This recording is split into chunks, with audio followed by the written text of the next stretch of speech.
কৌশিক সাহেব আছে? নাইম আহমেদ কৌশিক। আচ্ছা, ওটাই। বাকিদের কি অবস্থা? চলে যাচ্ছে স্যার, মোটামুটি ভালোই আছি। মোটামুটি যে একটু দেখছেন ওগুলা বাসায় প্র্যাকটিস করছিলেন সৌরভ? জি স্যার, মোটামুটি প্র্যাকটিস করছি। তো অ্যানাউন্সমেন্ট এটা ছিল যে আজকে, মানে এই কয়েকদিন আমরা যা দেখছি, তো অ্যাকচুয়ালি আজকেও পরীক্ষা নিতে পারতাম, দরকার নেই খামাখা এত ভেজাল দিয়ে। নেক্সট ক্লাসে আমরা একটা পরীক্ষা নিতে যাচ্ছি কালিনাক্স এর ক্লাসে, আমরা অ্যাটলিস্ট যতটুকু দেখছি ততটুকুর উপরে। কার কোনো সমস্যা, অবজেকশন? না এক স্যার। সপ্তাহ সময়, অলমোস্ট 1 উইক টাইম আছে আমাদের হাতে, আমরা একটু একটু প্র্যাকটিস করে এটা নিয়ে করতে পারবো। তো পরীক্ষাটা কিরকম হবে মোটামুটি? যেগুলো দেখাচ্ছেন সেগুলো, আর এই যে লিনাক্স এর নেভিগেশন যেগুলা, যে লিনাক্সে আমি ক্লাসে যা যা দেখাইছি সেটার উপরে, এর বাইরে একটা ওয়ার্ডও থাকবে না। ইভেন আপনাদেরকে যে কিছু হয়তো দিছিলাম লেকচার টেকচার আপনাদের গ্রুপে, ওখান থেকেও মানে অলমোস্ট সবগুলো ঘুরে ফিরে ওখান থেকে মিলিয়ে আমি ক্লাসে যা দেখেছি তার ভিতরে থাকবে, এর বাইরে আমি কিছু দিব না। বুঝতে পারছি। কারণ এমন না যে এখানে আমি আপনাদের ওভাবে এভুলেট করছি, না, জাস্ট জিনিসটা আপনারা প্র্যাকটিস করতেছেন, বুঝতে পারছেন কতটুকু, আপনাদের নিজেরাই আর কি নিজেদেরকে অ্যাকচুয়ালি এক্সামিন করতেছেন। জি স্যার, বুঝতে পারছি। সেটাই। আচ্ছা স্যার, আমাদের কি পরীক্ষা নেওয়া হবে? আমি নেট চলে গেছিল, ফোনে ডাটা ইউজ করে কানেক্ট করলাম। হ্যাঁ, পরীক্ষা নেওয়া হবে, আজকে নেওয়া হবে, এখনই নেওয়া হবে। দিবেন সোহাগ? অবশ্যই স্যার, কেন দিব না? স্যার মনে না। হয় স্যার পারি আর না কন্ট্রোল পারি। কন্ট্রোল সি চেপে দিবেনি স্যার? হ্যাঁ। না, আজকে নিব না, নেক্সট ক্লাসে এই যে কালিনেক্সে আমরা যতটুকু দেখছি না দেখছি সেটার উপর একটা ছোটখাটো একটা পরীক্ষা নিব। এখন সেটা রিটেন নিব নাকি এমসিকিউ নিব ওইটা একটু আমি ডিসাইড করে নেই, ভেবে নেই, যেটা দিয়ে আমরা ইজিলি আর কি পরীক্ষাটা দিতে পারবো। জাস্ট কে কতটুকু, অলমোস্ট আপনাদের যতটুকু সবার রেসপন্স পাইলাম, যে আশা করি সবাই মোটামুটি বুঝছেন, এটা অনুসারে যাতে পরবর্তী নেক্সট যে আমরা কাজগুলো করব ওটাতে প্রবলেম ফেস করতে না হয়, সেটার উপর বেস করে। এক, আজকে তো অনেকে নাই দেখতেছি মোস্ট প্রবাবলি। আর এখন পরীক্ষাটা কি ফ্রাইডেতে নিব না স্যাটারডেতে, এটা একটু ভাবতে হবে আমাকে। আর কালিনাক্সের পার্টটুকু শেষ, জাস্ট নেটওয়ার্কিং কনসেপ্টের উপর আমরা নেক্সট ক্লাসটা কন্টিনিউ করব আমাদের নেক্সট উইক থেকে যে ক্লাসগুলো থাকবে সেখানে। এখন নেটওয়ার্কিং নিয়ে কার কি, কার কার কতটুকু আইডিয়া আছে একটু জানি। স্যার, হালকা পাতলা ইউটিউবে ভিডিও শুরু করছিলাম দেখা। সৌরভের পড়াশোনা কি নিয়ে জানো? স্যার আমি ইংলিশে হচ্ছে অনার্স ফাইনাল ইয়ারে। ইংলিশ অনার্স ফাইনাল ইয়ারে? জি স্যার, পাবনার সরকারি এডট কলেজে। না, আপনার এই লাইনে আপনার মোটামুটি ভালো নলেজ আছে, এই কারণে আমি আপনাকে জিজ্ঞেস করলাম। তার নলেজ বলতে আমার তেমন কিছুই নলেজ নাই। আমি আসলে ব্যাপারটা কি, আমার ক্রিয়েটিভ আইটিতে ভর্তির পরে মোটামুটি আমার একটা ধারণা ছিল হয়তো ভর্তি হওয়ার 5-7 দিনের মধ্যে হয়তো ক্লাস শুরু হয়ে যাবে। তো বেশ আচ্ছা। কিছুদিন পার হওয়ার পরে যখন দেখলাম যে ক্লাস শুরু হচ্ছে না, তখন আমি মনে করলাম যে আচ্ছা ঠিক আছে, আমি একটু নিজেই একটু ঘাটাঘাটি করে দেখি। তো ইউটিউবে থেকে মনে করেন যে একটা 12 ঘন্টার একটা এই কালি লিনাক্সের টিউটোরিয়াল পাইছিলাম, মোটামুটি ওইটা যথেষ্ট ভালো মনে হয়েছে। ওইটাই হুম, মনে করেন যে দেখতাম আর প্র্যাকটিস করতাম, একটা করে সেকশন দেখতাম, প্র্যাকটিস করতাম, ক্লিয়ার করতাম, তারপর পড়াতে যেতাম।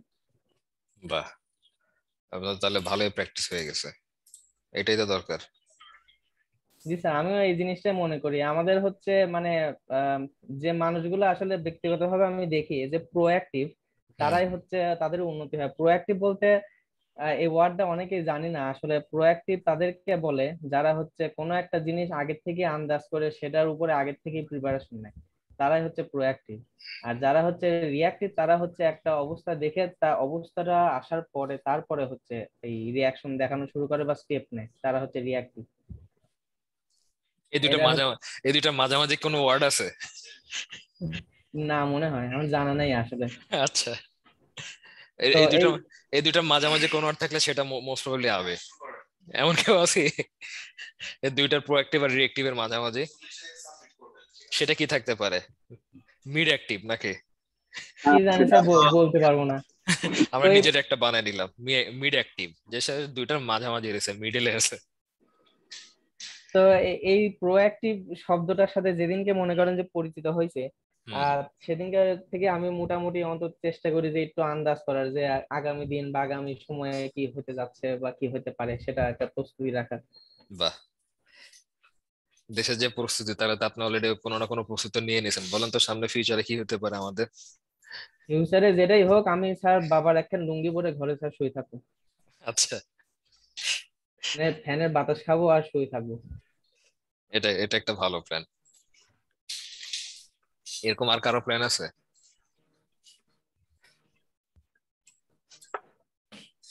ফয়সাল আহমেদ। জি, আমি আসলে বিজনেসে পড়াশোনা করছি। আমার কম্পিউটার নিয়ে ভালো আইডিয়া নাই। হুম। আমার মানে everything is new to me. আরে কোনো সমস্যা নেই, আমরা শুনে সবাই যাচ্ছি। কোনো না কোনো সময় এটা নিয়ে নিউ ছিলাম। আস্তে আস্তে ওই যে যেমন যে সৌরভ বললো, উনি প্রোয়েক্টিভ, এই কারণে উনি এটা নিয়ে একটু স্টাডি করছে, এই কারণে উনি আগে থেকে হয়তো কিছু আজ করতে পারতেছে। তো এই কারণে এটা নিয়ে আর কিছু না, আপনার মানে দেখে গেলাম জিনিসগুলো, যে আমি যে বললাম ও একটু ভিজুয়ালাইজ করলাম। করার পরে এমনও সবসময় না যে আমার এক্সপ্রেশন গুলোই আপনার সলিড হবে। এই জন্য আমি বলি যে হুম, হুম। আপনারাও যে টপিক গুলো আমরা একটু গো থ্রু করবো, এগুলো একটু নেটে সার্চ করে দেখলে হয়তো এর থেকেও ভালো এক্সপ্লেনেশন পাবো নাকি। জি হ্যাঁ, তবে আমাদের জন্য সৌরভ অনেক ইন্টেলিজেন্ট, অনেক ভালো লাগে ওর কথাগুলো শুনে। আর আপনার লেকচার তো অনেক রিসোর্সফুল। আমি আসলে এখনো মানে এগুলো দেখার সময় পাচ্ছি না। আমি মুভ করব, আমি বাসা শিফট করব। তো আচ্ছা, একটু সময় করে যে কিছু লেকচারও পাঁচটা আমরা বছর দিছি, পর ভিডিও দিছি, ইনশাল্লাহ একটু মুভ করব। নেক্সট ক্লাসের মধ্যে একটু দেখে নিন নাকি। কারণ জি নেক্সট ইনশাল্লাহ। ক্লাসের যেহেতু আমরা পরীক্ষা নিব একটা ছোটখাটো, তো সেটার উপর, এটার উপরই বেস করে কালিনেক্স এর উপরে। হুম হুম, ইনশাল্লাহ আমি অবশ্যই ট্রাই করব। তো আমরা কি বাসায় কেউ আপডেটে ট্রাই করছিলাম? আর ওই কোর্স আমি করি নাই। করছিলাম, করতে চাইছিলাম, কিন্তু ওই যে আমি আবার রুম পাল্টাইছি।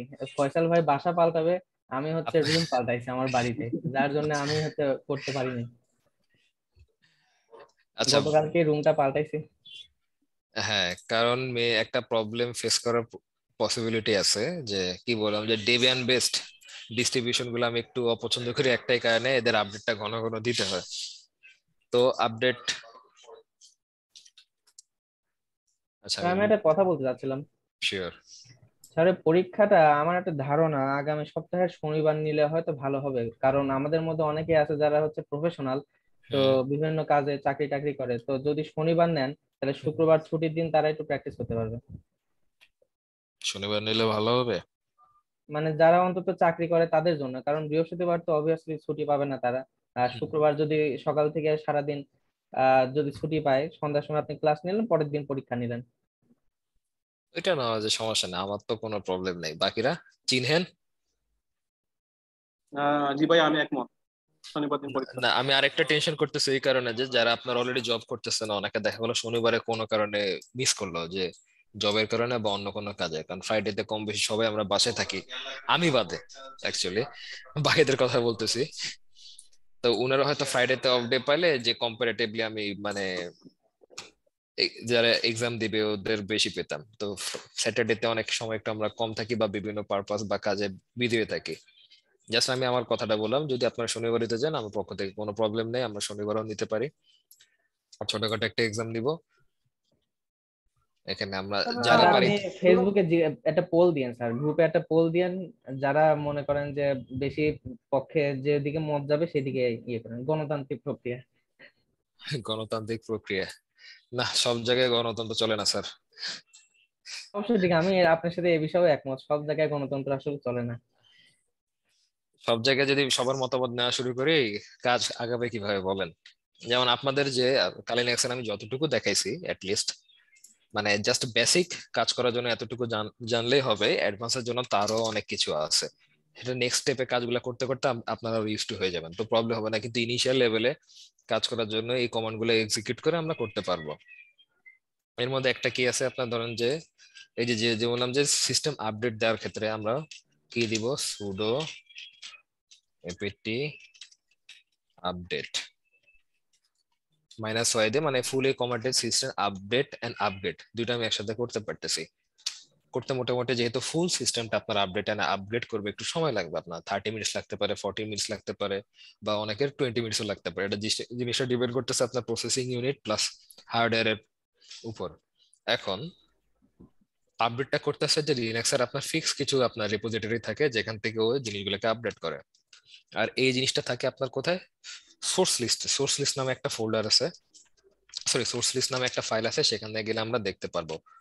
আর লিনাক্সের যে কোনো আপনার কনফিগারেশন ফাইল কোথায় থাকে খেয়াল আছে? ইটিসি ফোল্ডারে। ইটিসির ভিতরে এপিটি নামে একটা ফোল্ডার আছে, তো আমি ওখানে গেলাম। কোথায় গেছি? ইটিসির এপিটি ফোল্ডারটাতে। হ্যাঁ, এখানে আমি এলএস দিয়ে চেক করে নিব। এই যে আমার যে এই ফোল্ডার, এই ফাইলটা সোর্স লিস্ট, এটাকে আমার একটু মানে আগে থেকে একটু লেখালেখি করে কনফিগার করতে হবে। তো আমি এখন কিছু দেখাবো, এগুলা প্রত্যেকে আপনারা একটু নোট করে নিন বা স্ক্রিনশট নিয়ে নেন, নিয়ে আপনাদের প্রত্যেকের এই সোর্স লিস্টে গিয়ে ওই লাইনগুলা জাস্ট লিখবেন। এই 4টা লাইন সোর্স লিস্টের চেহারা কিন্তু এরকম থাকবে না, কেমন থাকবে সেটাও আমি একটু দেখাচ্ছি।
হারুনুর রশিদ।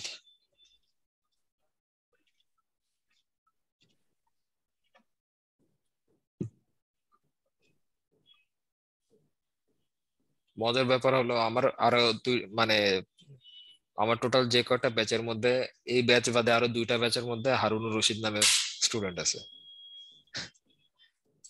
তো আমি, হারুনুর রশিদ নামটা মোটামুটি একটা কমনই নাম দেখি স্যার, হ্যাঁ, অনেকেই। আরেকটা নাম কমন হলো আমার, মেহেদি। আমার প্রত্যেকটা ব্যাচে একটা করে মেহেদি আছে, ইনক্লুডিং বাহ, মি। মানে আমি সহ, আমি বাদেও আরো মেহেদি আছে প্রত্যেকটা ব্যাচে। তো ফাইল সিস্টেমে আপনার সেটা ইটিসির ভিতরে থাকবে, এই এপিটি ফোল্ডারটাতে। এখানে যে সোর্স লিস্ট যেটা, এটার চেহারা এরকম থাকবে। এটা আমি যদি ভাই দিয়ে দেখতে চাই কেমন,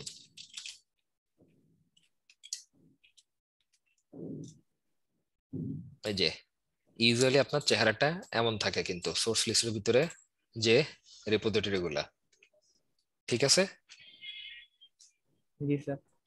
এটা থেকে ভরকা যাওয়ার কিছু নাই। যে যে লাইনগুলো আমরা কি করতে চাই, মানে অদৃশ্য করে ফেলতে চাই, সেগুলোর আগে দিয়ে আমি একটা হ্যাশ সাইন অ্যাড করে দিব। এই যে ফর এক্সাম্পল, আমি যদি এই লাইনটা কি অমিট করতে চাই, তাহলে এটার আগে দিয়ে ডিলিট না করে আমি শূন্য মতো একটা হ্যাশ সাইন বসাই দিব, তাহলে এই লাইনটা আর কাজ করবে না।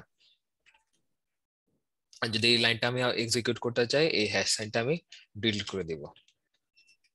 সেম, যদি এই লাইনটা আমি এক্সিকিউট করতে চাই, এটার আগে যে হ্যাশ সাইনটা আছে সেটা আমি ডিলিট করে ফেলবো, তাহলে তখন এটাও কাজ করবে। কিন্তু আপাতত আমি চাচ্ছি না যে এই লাইনটা আমি এক্সিকিউট করতে, যে আমার সিস্টেমটাকে আপডেট করার জন্য এই 4টা লাইন জাস্ট আমরা প্রত্যেকে আমাদের সোর্স লিস্ট নামে যে ফাইলটা আছে সেখানে আমরা বসাই দিব। এর আগে দিয়ে আরেকটা কাজ করবেন আপনারা,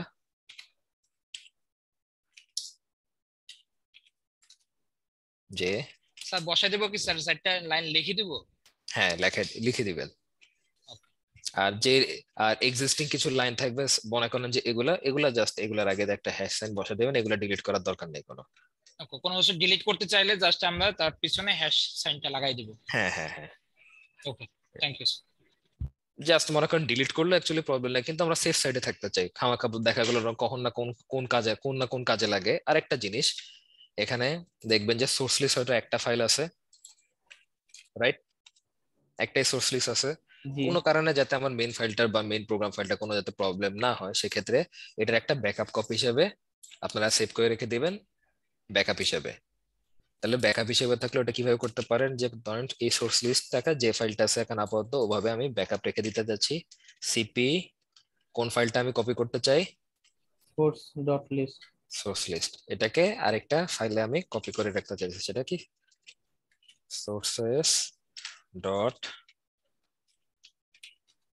ব্যাকআপ ডট লিস্ট, তার মানে দিয়ে এন্টার, পারমিশন ডিনাইড, এটা সিপি ভদ্রলোককে বসাই দিই সুডো। দেখেন ব্যাকআপ ফাইল আমার একটা হয়ে গেছে।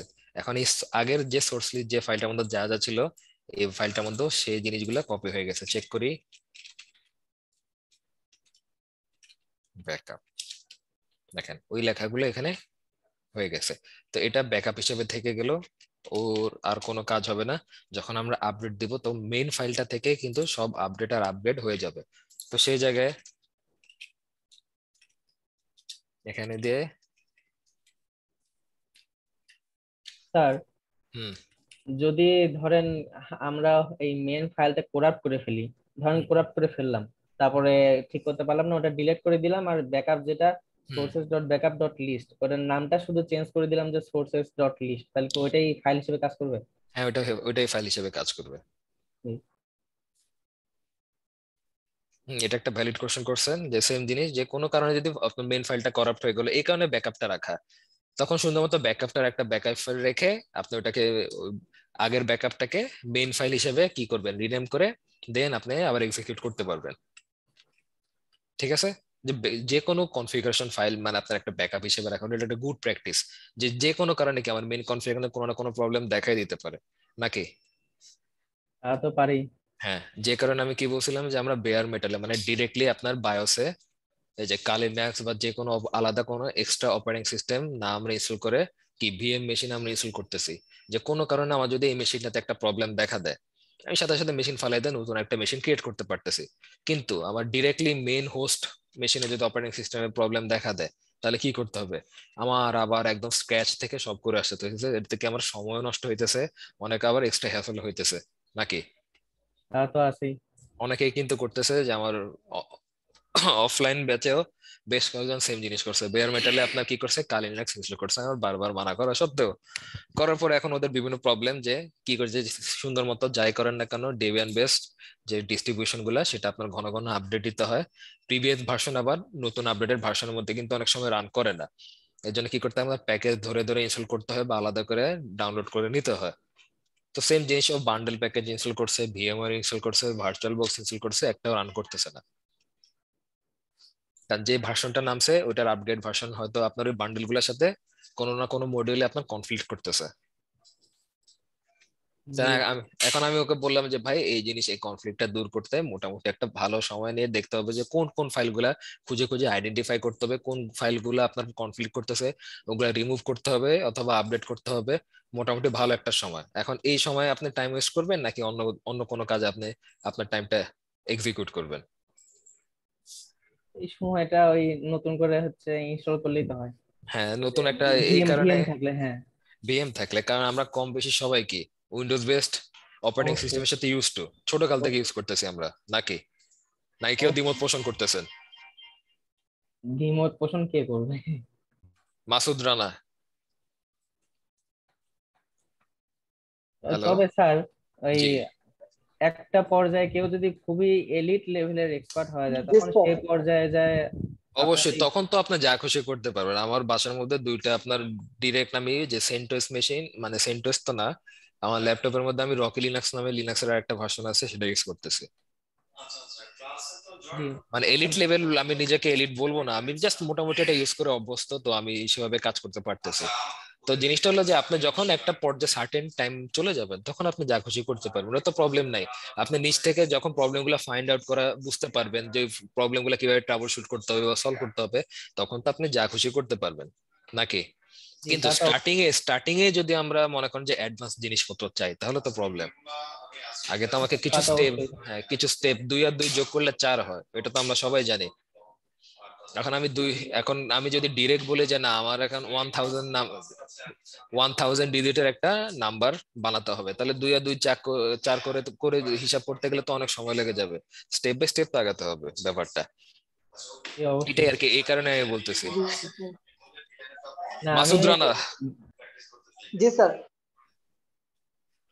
স্যার কাজী আনার হোসেন আপনার কি হয়? স্যার আমার হ্যাঁ।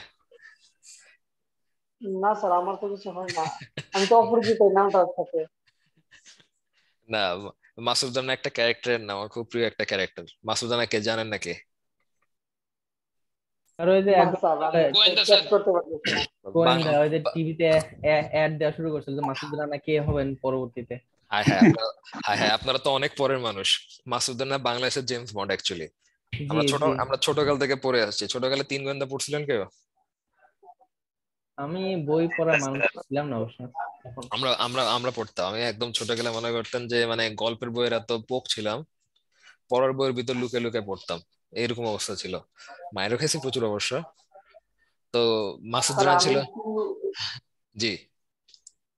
মানে বলতেছি, আমি একটু লেজি টাইপের, তো পড়ার থেকে আমি ভিডিও বেশি দেখি। মানে একটা গল্প আমারও ভালো লাগে, বাট আমি পড়ি কম, ভিডিও দেখে দেখেছি। না এখন মনে করেন যে ওই পড়া ভিডিও দুইটার উপরে চলতেছে। এখন আর গল্পের বই পড়ার সময় টময় পাই না। মেইন পড়ার জিনিসের অভাব নাই আসলে। তো গল্পের বই কখন পড়বো আসলে? জি এটা স্যার। ছোটকালের কথা বলতেছে। এখন তো আপনারা অনেক জিনিসপত্র অ্যাডভান্স হয়ে গেছে। আমাদের সময় তো পিডিএফ টিডিএফ এগুলো কিচ্ছু ছিল না। পিডিএফ তো পাইছি বলতে পারেন যে বুড়া বয়সে এসে। আর এটা ছোটবেলার না, এটা সবাই এখন বড় বেলায় অনেকে এখনো পড়ে। অবশ্যই। কোনটা? 3 গোয়েন্দা? এই মাস, জি জি 3 গোয়েন্দা এখনো চলতেছে বলেন তো রহমতুল্লাহ? জি। আমাদের বড় বড় ভাইরা এখন ওই যে আপনি বললেন না কিতাবের মানে বইয়ের মধ্যে রাখা, আমাদের ছেলেরা দেখা যায় যে বড় বড় আরবি কিতাবের মধ্যে রেখে পড়ে। আমার কাছে বড় অবাক লাগে যে এটা এত আরে মজা কি। আসলে অনেক মজা, অনেক মানে যখন আপনি জিনিসটা বই পড়ার মানে যতই যাই বলি না কেন, বই আর মুভি, অনেক আমরা দেখি যে অনেক মুভি আপনার বই থেকে ইন্সপায়ার হয়ে মুভি ক্রিয়েট করে। কিন্তু যারা বই পড়ে আর মুভির সাথে কম্পেয়ার করলে জিনিসটা হলো যে আকাশ পাতাল তফাৎ থাকে। কি কারণে? বই পড়ে আপনি অনেক কিছু ভিজুয়ালাইজ করতে পারবেন, জিনিসটা মুভি দেখে ভাবে পসিবল না। জি জি মানে বইয়ের ফ্যান্টাসি জগৎটা অনেক বড় থাকে, মুভিটা আপনার লিমিটেড টাইমের মধ্যে থাকে। ব্যাপারটা এরকমই। জি। এই যে বইয়ের জিনিসটা, বিকল্প আসলে কোনোদিনও কোনো কিছু তৈরি হবে বলে মনে হয় না স্যার আসলে। হ্যাঁ সেম জিনিসটা কিরকম, যে আপনি নিজে নিজে পার্সোনালি যতই আমরা কোরআন তেলাওয়াত শুনি না কেন, ওই জিনিসটা আপনাকে বেশি ক্যাচ করবে নাকি নিজে যখন আমরা পার্সোনালি কোরআন শরীফ পড়বো ওই জিনিসটা বেশি ক্যাচ করবে? নিজে যখন ইন্টারঅ্যাক্ট করবো তখন। হ্যাঁ। তো দুইটার কিন্তু দুই ধরনের ফিলিং নাকি খন্দকার? জি জি। জি স্যার। আরেকটা সিরিজ পরে ওই যে কি সাইমুম না কি, সাইমুম সিরিজ সাইমন, না? হ্যাঁ হ্যাঁ সাইমন সিরিজ আছে। তারপর আমাদের সময় ছিল আপনার রহস্য পত্রিকা ছিল। জি, সাইমুম পরে প্রচুর পরে। তো মানে যারা পড়ে তাদের মানে খাবার দাবারের কোনো খেয়াল থাকে না। আমাদের মাদ্রাসাগুলোতে একটু মানে কড়াকড়ি খুব বেশি, সব টাইম টু টাইম ই করতে হয়। দেখা যায় যে এই খাবার 20 মিনিট টাইম, 10 মিনিটে খেয়ে আর 10 মিনিট ওই পিছনে ব্যয় করে। তো আসল কিতাবের পিছনে যদি ওইটা ব্যয় করতো তাহলে ওরে তো মানে ওর সিরিয়াল পরিবর্তন হইতো না। কিন্তু এইসব বইয়ের পিছনে বেশ আগ্রহ কাজ করে তাদের। এগুলা খালি আপনাদের মাদ্রাসায় না, প্রত্যেকটা টাইমে আমরাও এই এই সময়গুলা পার করে আসছি। মানে একটা সার্টেন টাইম পরে তখন এই ইয়াটা চলে যায়। এখন ফ্রি টাইম আছে এখন পড়তেছে, কিন্তু ধরেন যে যখন আপনার আপ টু যে 18-20 বছর পার করবে তখন আর দেখবেন যে এদিকের ইন্টারেস্টটা আস্তে আস্তে কমে যায় অনেকের, বিভিন্ন জি কারণে। এক হলো ইন্টারেস্ট কমে যায়, আর এক হলো হয় সময় পায় না কোনো না কোনো কারণে। যেমন আমাদের হইতেছে, একসময় ছোটবেলায় মনে হয়তো বড় হলে খালি বই কিনে গোডাউন বানায় রাখবো আর খালি সারাদিন পড়বো। মানে তখন টাকা ছিল না, বই কিনতাম, দেখা গেলো যে আপনার হয়তো অনেক দিনের পকেট মানি বাঁচে একটা দুইটা বই কিনতাম নীল খেতে গিয়ে, গল্পের বই। এরকম অবস্থা ছিল। জি স্যার, এখন মনে এইটা করেন আমার যে প্রচুর এখন পরিমাণে বই কিনেছি, কিন্তু দেখা গেল যে এখন কয়েক আলমারি ভরা, কিন্তু আহ, দেখা গেছে যে 3 ভাগের 1 ভাগও পড়া হয়নি। আব্বা বলে যে এত বই কিনছো, পড়ো হ্যাঁ, না কেন? আর এখন এখন দেখা হলো যে যাচ্ছে আমার অফিসের পাশে হলো নীলক্ষেত, গেলে যে বইটা মন চাবে আমি কিনতে পারবো, কিন্তু পড়ার সময়টা নেই। জি। নাকি ভুল কিছু বললাম? এইটাই জি হলো না, লাইফ স্যার, কি করব বলেন। আর নীলক্ষেত হুজুর আমাদের তো ছিল ওর ফটোকপি, দেখা যেত কোনো একটা কিতাব, মানে আমাদের আরবি কিতাব বাংলাদেশে তো এরকম নাই। আরবি কিতাবগুলো তো অধিকাংশই বাহির, মিশর, বৈরুত, সৌদি ওদিকেই বেশি। তো আমরা পিডিএফটা নামাই ফেলতাম, দেখা যেত এটা বাংলাদেশে পাওয়া যাচ্ছে না, পরে নীলকে থেকে প্রিন্ট আউট করতেন। অথচ লেখা থাকতো কুল্লু তবলান মাহফুজ, মানে কপিরাইট আছে, কোনো মানামানি নাই।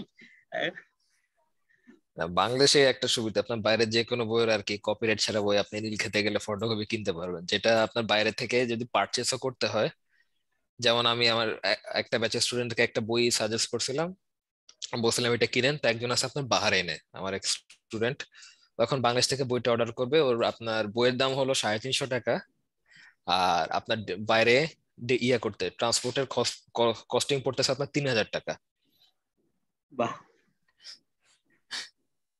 এটা হচ্ছে স্যার আছে। এখন বুঝুন যে কস্টিং চার্জটাই মনে করেন যে বেশি পড়ে যাইতেছে, এই কারণে আমরা অনেকে মানে ফটোকপি এখন ভালো খারাপ সব মিলে সবকিছুরই সুবিধা অসুবিধা আছে নাকি? জি, না ফটোকপিটা থাকে স্যার অনেক উপকারও হয়। মানে অবশ্যই উপকার হবে, আপনার ইকোনমিক সেভটা হইতেছে, এর থেকে বড় আর কি হতে পারে। তো এই দুইটা লাইন যদি আমার সোর্স লিস্টে থাকে, আমরা ওগুলো অমিট করে যে আমার যে মেন এই 4টা লাইন আমরা প্রত্যেকে অ্যাড করে নিব। ওকে, দিয়ে এই 4টা লাইন অ্যাড করার পরে তখন আমরা কি করব, ওই যে সিস্টেম আপডেট এন্ড আপগ্রেড করব। আমি তাহলে একটু অ্যাড করে দিই। এই 4টা লাইনের কাজ কি মূলত স্যার? এই 4টা হলো যে সিস্টেম যে আপডেট করবে, এটা হলো সোর্সের রাস্তাগুলা, যে কোথাও না কোথাও থেকে সিস্টেম গুলোকে আপডেট করবে বা ডাউনলোড করবে ফাইলগুলোকে নাকি। তো আমি ওকে আইডেন্টিফাই করে দিলাম এই জায়গা থেকে তুমি আপডেট করতে পারবা। আমি নেট গেটে বিভিন্ন জায়গা থেকে অ্যাকচুয়ালি খুঁজে ফিরে এই 4টা লাইন ইয়ে করছি, এখন রিসেন্ট আপডেটে এগুলা আসলে কাজ করবে কিনা সেটা আমি এখনো জানি না বলতে গেলে, কারণ তখন আমাকে আবার খুঁজে খুঁজে নতুন কোনো আপনার পাথ সার্চ করতে হবে যে এখান থেকে ফাইলগুলো আবার আপডেট করতে পারে। তো এখন পর্যন্ত এই 4টা লাইন অ্যাড করার পরে আমি যখন সিস্টেম আপডেট করছি, যে যেমন ওই দিন আমি একটা প্যাকেজ আপডেট ইনস্টল করতে গেছিলাম, কোনটা যে আপনাদেরকে ক্যালেন্ডার দেখাতে নাকি, যে ক্যাল লিখছিলাম, তখন ও বলছিল যে না তোমার এটা ইনস্টল করতে হবে। যখন ইনস্টল করতে বলছি তখন আমাকে কি বলছে, আনএবল টু সার্চ প্যাকেজ। হ্যাঁ, এখন আমি কিন্তু সিস্টেমটা আমি আপডেট করে ফেলছি, এখন আমি যে ক্যাল লিখে দেই আমাকে ক্যালেন্ডারটা এই যে শো করতেছে এভাবে।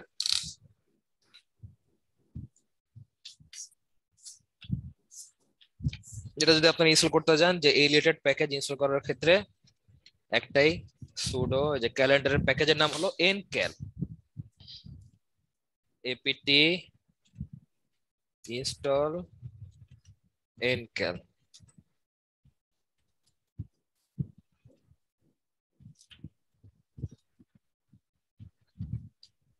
বাস, ও বলতেছে যে এটা আর হবে না, কারণ এটা অলরেডি আমি আমার ইনস্টল করা। এটাকে আনইনস্টল করতে চাইলে তখন সুন্দর মতো এইটা দিবেন।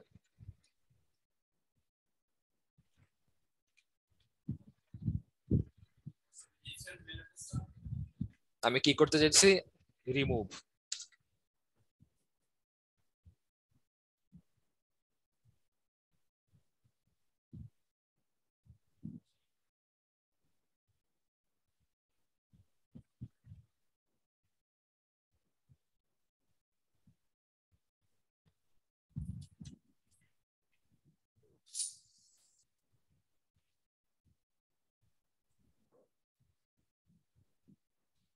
মোটামুটি একটা সময় খাইতেছে, আমার আরেকটা মেশিন আমি বন্ধ করে নেই, আমারও ভাই এত রিসোর্স নাই পিসিতে। বাস,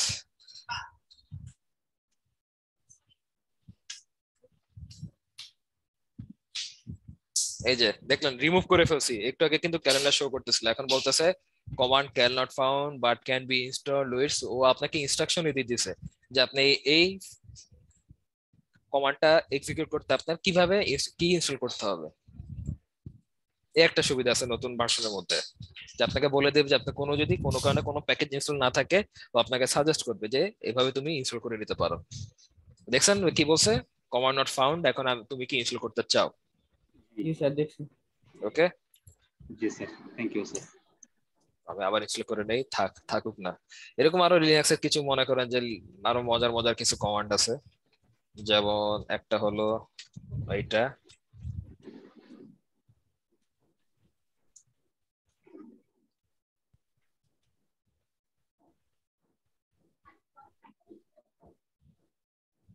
এটা যদি তাহলে আপনাকে একটা ট্রেন দেখাবে।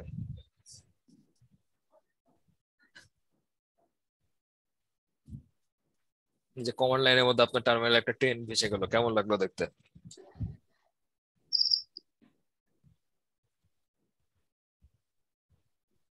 খারাপ না, ভালোই। হ্যাঁ, জি এগুলো নেটে ঘাটলে অনেক পাবে। তেমন ছোটকালে আমরা ম্যাট্রিক্স দেখছিলাম না, খেয়াল আছে ম্যাট্রিক্স মুভিটা? হ্যাঁ আপনি চাইলে ওটার মতো টার্মিনাল আপনি আপনার লিনাক্স বা যে কোনো লিনাক্স ইনস্টল করে এভাবে শো করতে পারেন, একটু শো অফ দিয়ে যে কাউকে দেখানো, এই দেখো হ্যাকিং চলতেছে, ছোট ছোট ভাই ব্রাদার যারা থাকবে ওদেরকে দেখাবেন, ওরা বলবো ওয়াও।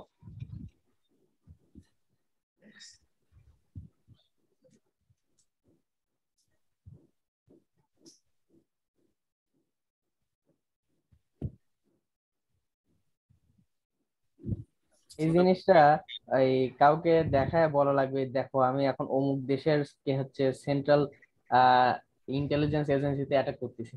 হ্যাঁ, এটা দেখে আরেকটা নতুন একটা টার্মিনালে খুলে আপনি সুন্দর মতো বলবেন, সবাই দেখে বলবে হাই হাই কি নাকি দেখে ফেললাম। জি। আর একটা বিষয়, এইটা যত মানে হ্যাকিং এর জায়গা আছে বা এরকম টিউটোরিয়াল দেখানো হোক বা কোনো সিনেমা নাটক যাই হোক, মানে হ্যাকিং এর জায়গাটা আসলে এই জিনিসগুলো দেখায়। এটা কি স্যার আদৌ কি হ্যাকিং এর কোনো মানে এভাবে এই যে কি প্রসেসটা এভাবেই হয়? কোনটা? এই যে এই স্ক্রিন যেরকম দেখলেন, এগুলা এগুলো না, এগুলা কি বললাম, এগুলা জাস্ট মানে স্ক্রিনটা জাস্ট একটু সিমুলেট করার জন্য, দেখতে জিনিসটা ক্যাচি, জি জিনিস দেখতে ভালো লাগতেছে, মনে হইতেছে না কি নাকি।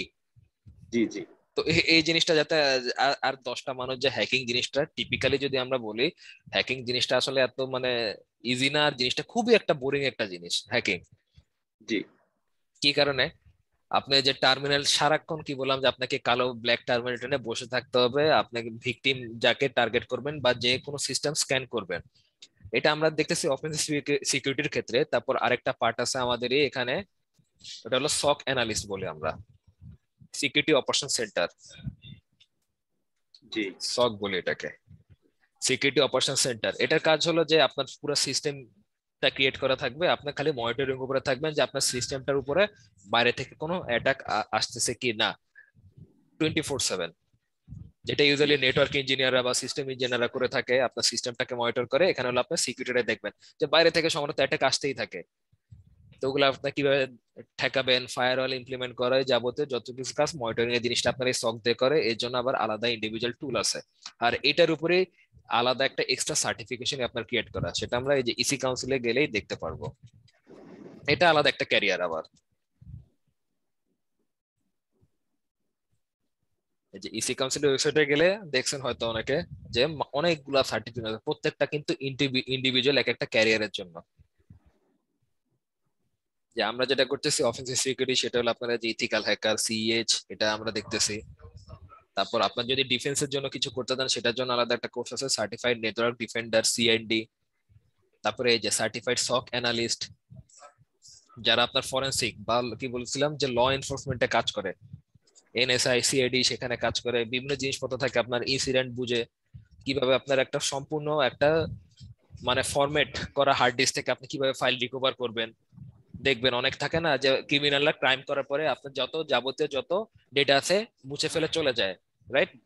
ওই জিনিসটা আপনি কিভাবে রিকভার করে ওদেরকে ট্রেস করবেন, ট্র্যাক করবেন, সেই জিনিসটা রিলেটেড পড়াশোনা হলো এটা নিয়ে, কম্পিউটার হ্যাকিং ফরেনসিক ইনভেস্টিগেটর।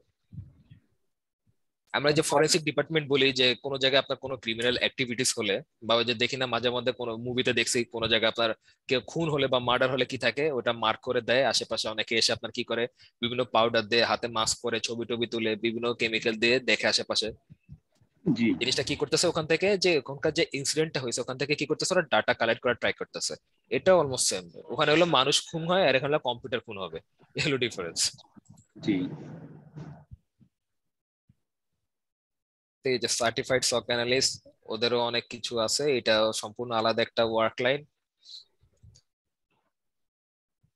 তো এরকমই যে আপনার সিকিউরিটিতে খালি একটা দুইটা পার্ট না, আপনার অনেকগুলা পার্ট আছে, যে যেটাতে আপনার ইন্টারেস্টেড সেটা নিয়ে অ্যাকচুয়ালি কাজ করবে, কোনো বাধা ধরা নিয়ম নাই।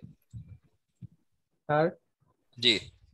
এই সিএইচ ভার্সন 11 যে এক্সামটা, এটা কিরকম কিভাবে হবে? সামনাসামনি ভিডিও কলে কারোর সাথে হবে নাকি, মানে একটু বলেন আর কি। আচ্ছা, আমি যেভাবে দিছিলাম, আমার সামনে একটা ডেস্কটপ ছিল, ওটার মধ্যে ক্যামেরা ছিল, আমাকে অনলাইন একটা টার্মিনাল দেওয়া হয়েছে, ওই পোর্টাল দেওয়া হয়েছে, ওখানে বসে বসে এমসিকিউ পরীক্ষা দিছিলাম সিএইচ এ। 4 ঘন্টার পরীক্ষা হয়েছিল, আমার পুরো অলমোস্ট 4 ঘন্টাই লাগছে, মানে 4 ঘন্টার কাছাকাছি, 3.5 ঘন্টার মতো লাগছিল। আড়াই 3.5 ঘন্টা? 3.5 ঘন্টা টু 4.25 ঘন্টা, এরকম 3.5 ঘন্টাই লাগছিল মেবি। মানে 4 ঘন্টা মনে হতে পারে অনেক সময়, কিন্তু যখন পরীক্ষা দিতে বসবেন তখন দেখবেন যে চোখের পলকে চলে গেছে। স্যার ওই সময় মনে হয় আরো একটু সময় পাইলে ভালো আর হতো। একটু সময় থাকলে, কারণ কোন অ্যান্সার যদি ইয়া করেন, মানে কোনো কারণে ভুল গেলে নেগেটিভ মার্কিং তো আছে, প্লাস যেটা দিবেন সলিড দিতে হবে। আর আপনি যে নকল টকল করতেছেন কিনা এই জিনিসটাও কিন্তু ডিটেক্ট হইতেছে, কারণ সামনে আপনার ক্যামেরা থাকবে, আপনার হেড মুভমেন্ট, ফেস মুভমেন্ট কিন্তু ওরা কি করে ডিটেক্ট করে। জি। বুঝতে পারছি। তো এই জিনিসটা আর কি, তো ওইটা নিয়ে টেনশনে কিছু নাই। আপনাদের প্রিপারেশন নেওয়ার জন্য আমি কিছু বই দিব, ওগুলা জাস্ট সিএইচ এর কিছু থিওরিটিক্যাল বই, প্লাস খালি এক্সাম দেওয়ার জন্য আপনার কিছু ডাম থাকে, যেগুলো পরে অ্যাকচুয়ালি এমসিকিউ এক্সাম গুলো আমরা দিয়ে থাকি। আর এই এক্সাম দিতে দিতে যদি টার্মিনাল থেকে বের হয়ে আসেন, তাহলে কি আপনি কি এক্সপেল করে দেয়? না না না, মানে আপনি টার্মিনাল থেকে তো বের হয়ে আসতে পারবেন না। মানে আপনি যদি আপনার টার্মিনালটা কেটে ফেলেন তাহলে তো আপনার কি হয়ে গেল, যতক্ষণ না আপনি সাবমিট করবেন আপনি ওই 4 ঘন্টার মধ্যে পরীক্ষা দিতে পারবেন। বুঝতে পারছি না, জিজ্ঞেস করলাম কিসের জন্য। ওই আমি আমার এক ওই ফ্রিল্যান্সার বন্ধুর হচ্ছে ফাইবারে ইংলিশ টেস্ট দিয়ে দিয়েছিলাম, বুঝছেন? তো আচ্ছা। সেই সময় রুল হচ্ছে একটা, মানে যে যে পেজে হচ্ছে, যে ক্রোমের যে ট্যাবে, ক্রোম ব্রাউজারের যে ট্যাবে পরীক্ষাটা দিচ্ছিলাম, ওখানে নিয়ম যেগুলো বলে দিচ্ছিল যে ওই ট্যাবের থেকে অন্য ট্যাবে গেলে পরেও আপনি এক্সপেল, ওই ইয়েটা বাতিল। তো এটা হ্যাঁ। 2020 সালের মাঝামাঝি সময় ওই ইংলিশের পরীক্ষাটা তার জন্য দিয়ে দিয়েছিলাম আমি। তো যার আচ্ছা। জন্য বলতেছি আর কি। হ্যাঁ, কারণ এই জিনিসটা কি, আপনার ট্যাবটা যে থাকতেছে জিনিসটা তো আপনার ওই ইন্টারফেসের মধ্যে ওর ইয়া থাকতেছে, কতক্ষণ আপনি ওই ট্যাবে অ্যাক্টিভ রয়েছেন। আপনি অন্য ট্যাবে গেলে তো আলাদা করে ডিটেক্ট করে ফেলতেছে। হ্যাঁ, অন্য ট্যাবে গেলেই, অন্য ট্যাবে একটা মাউসের একটা ক্লিক করলে পরে তারা বুঝতে পারতেছে যে অন্য ট্যাবে গেছে লোকটা, তাহলে তখনই সে মনে করেন যে ক্যান্সেল, যে পরবর্তী ইংলিশ টেস্টের জন্য আবার 3 মাস অপেক্ষা। তা আপনি অন্য ট্যাবে গেছিলেন নাকি? না, যাই নাই, কিন্তু এই নিয়মগুলা মোটামুটি যথেষ্ট মানে ভালো মতো পড়ছিলাম তো, যার জন্য মনে ছিল। আর তো 40-এর ভিতরে 36 না 37 এনে দিয়েছিলাম বন্ধুকে। বাহ, আপনার বন্ধু আপনাকে ট্রিট দেয় না পরে? না, মাঝে মধ্যে এমনিতে আমরা দুইজন দুইজনকে খাওয়ানো দাওয়ানো এগুলো তো চলে, ওটা ধরার মধ্যে রাখি নাই। আচ্ছা, তো এখানে অলমোস্ট সেম সিএইচ এর আমরা যে এক্সামটা দিব ওটাও আপনার অলমোস্ট এরকমই, যে এরকম আপনার অন্য কোনো ট্যাবে বা ইভেন অন্য কোনো ব্রাউজারে গেল, কারণ ওই যেখান যে নেটওয়ার্ক থেকে আপনি পরীক্ষা দিতেছেন আপনার ওই পিসির পুরো নেটওয়ার্কটাই তার ইয়ার মধ্যে থাকে, মনিটরিং এর মধ্যে থাকে। তো আপনি কি কি অ্যাক্টিভিটিস করবেন না করবেন এগুলো কিন্তু নোটিফিকেশন তাদের কাছে যায়। তো প্রবলেমটা অ্যাকচুয়ালি তখনই আর কি হয়। তো এটা নিয়ে টেনশনে কিছু নাই, যে যে কোশ্চেন প্রিপারেশন সেটটা যারা, মানে এখন স্টার্টিং এর কারণে দেই না, কারণ অনেক কিছু থাকতে পারে, একদম লাস্ট স্টেজ পর্যন্ত যারা থাকে অনলি তারাই একদম কোর ইন্টারেস্ট যাদের থাকে তাদেরকে আমরা অ্যাকচুয়ালি গাইডলাইনটা বা প্রপার বুক গুলো আমরা প্রোভাইড করি।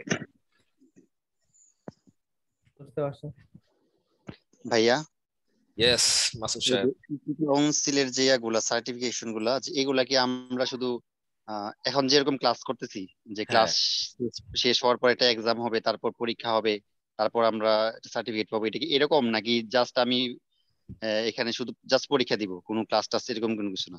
সিএইচ এর না, কোর্স আপনি যে কোনো জায়গা থেকে করতে পারবেন, কিন্তু এক্সামের জন্য আপনার শুধুমাত্র কাউন্সিল? আপনার ইসি কাউন্সিলের এই পরীক্ষাটা আপনার ফিক্স কিছু ডেডিকেটেড এক্সাম সেন্টার আছে, বা যাদের পারমিশন আছে এক্সাম নেওয়ার মতো, যারা আপনার পারমিটেড আপনার মানে এক্সামিন করার মতো, অনলি তারাই নিতে পারবে। এই জন্য সব জায়গায় নাই, বাংলাদেশের স্পেসিফিক কিছু সেন্টার আছে, এক্সাম সেন্টার। যেমন আমরা ইংলিশ মিডিয়ামে দেখি যে ইংলিশ মিডিয়াম স্কুল তো অনেকগুলো আছে, কিন্তু সব জায়গায় ইংলিশ মিডিয়ামের স্টুডেন্টরা পরীক্ষা দিতে পারে না, ওরা ব্রিটিশ কাউন্সিলের না। আন্ডারে কয়েকটা সেন্টার আছে হুম। সিলেক্টেড করা, ওইসব জায়গায় ইংলিশ মিডিয়াম স্টুডেন্টরা কিন্তু পরীক্ষা দেয়। আমাদের সিএইচ এটাও সেম।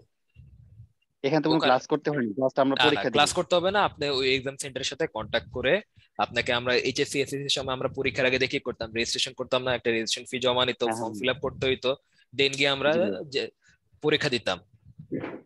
পরীক্ষা দিতাম কি, ধরেন যে আপনি কোনো একটা স্কুলের আন্ডারে, মানে আপনার যে স্কুল সেখানে আপনার পরীক্ষা নিয়ে দিতেছেন আরেকটা স্কুলে যেখানে আপনার সিট পড়ছে, মানে জিনিসটা কি ওই স্কুলটা হলো আপনার এক্সাম সেন্টার নাকি, জি ভাইয়া। জি কিন্তু ওই ভাইয়া। স্কুলে আপনি কখনো পড়েনি নাই, বা এমন হতে পারে আপনি কখনো জানো নাই কোনো আমলে, কিন্তু ওখানে আপনি পরীক্ষা দিতেছেন। তেমনি এটাও সেম, যে আপনি ওখানে বসে পরীক্ষা দিতেছেন, রেজিস্ট্রেশন করছেন, আর যেখানে পরীক্ষা দেবেন ওটা আপনার এক্সাম সেন্টার। ওখানে দিয়ে 4 ঘন্টা আপনি পরীক্ষাটা দেবেন, পরীক্ষা কমপ্লিটের পর কতটুকু আপনার লাগবে না লাগবে সেটা ওখান থেকে পুরো একটা গাইডলাইন পাবেন আপনি। তো এটা নিয়ে সমস্যা নেই। জি ভাই, এখন ক্লিয়ার।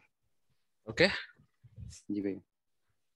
তো সিস্টেমটা ওই যে 4টা লাইন জাস্ট আপনারা সুন্দর মতো ওই সোর্স সিস্টেমের মধ্যে আপনারা আপডেট করে নেবেন।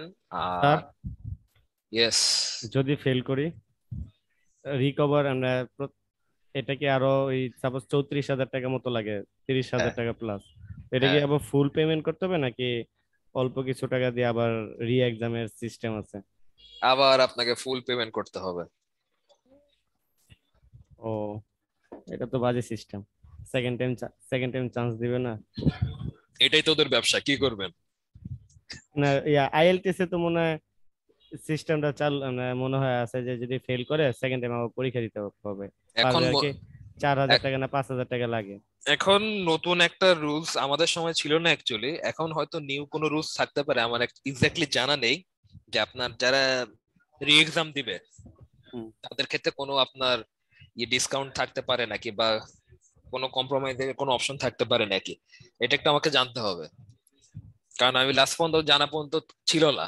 এখন যদি দেশে পুরো ওয়ার্ল্ডের অবস্থাই তো ভালো না, ওরা হয়তো একটু কনসিডার করতে পারে এখন রিসেন্ট ক্ষেত্রে। কিন্তু যে জিনিসটা দেখতেছে যে আমরা যে টাইমে আমরা পরীক্ষা দিয়েছিলাম আমি, তো সেটা আর কি অ্যাকচুয়ালি ওই প্রাইসটা এখন আর নেই, এখন প্রাইস কিন্তু আর একটু বেড়ে গেছে সিএইচ এরটাই। নট অনলি সিএইচ, আপনার যে কোনো সার্টিফিকেশন এক্সামের ইয়েটা, যে বাংলাদেশের যাতে আপনার ডলার আর টাকার রেটটা রেশিওটা আপনার একটু চেঞ্জ হয়ে গেছে, এই কারণে মেইন প্রবলেমটা হয়েছে। আর এটা ভ্যালিডিটি থাকে আপনার 3 বছরের। তো এই কারণে এখনই পরীক্ষাটা না দিয়ে আপনার কোনো জব সেক্টরে ঢুকে বা এই রিলেটেড কাজ করলে তখন আপনার পরীক্ষাটা দিলে ভালো মোটামুটি, তাহলে আপনার ভ্যালিডিটি 3 বছর, ততদিনে হয়তো আপনি যদি যারা সিকিউরিটি লাইনে কাজ করতে চায় তারাও একটা ক্যারিয়ার পেয়ে গেল, আর যারা অলরেডি আইটি ফিল্ডে আছে, জব করতেছে বা কাজ করতেছে সিকিউরিটি লাইনে, মানে হতে যায়, চেঞ্জ হতে যায়, তাদেরও একটা বেনিফিট হলো। কিন্তু স্যার কারো কথার কথা যদি সক্ষমতা থাকে, তাহলে সে যদি ধরেন কোর্স শেষেই প্রিপারেশন নিয়ে পরীক্ষা দেয়, তাহলে তো সমস্যা থাকার কথা না।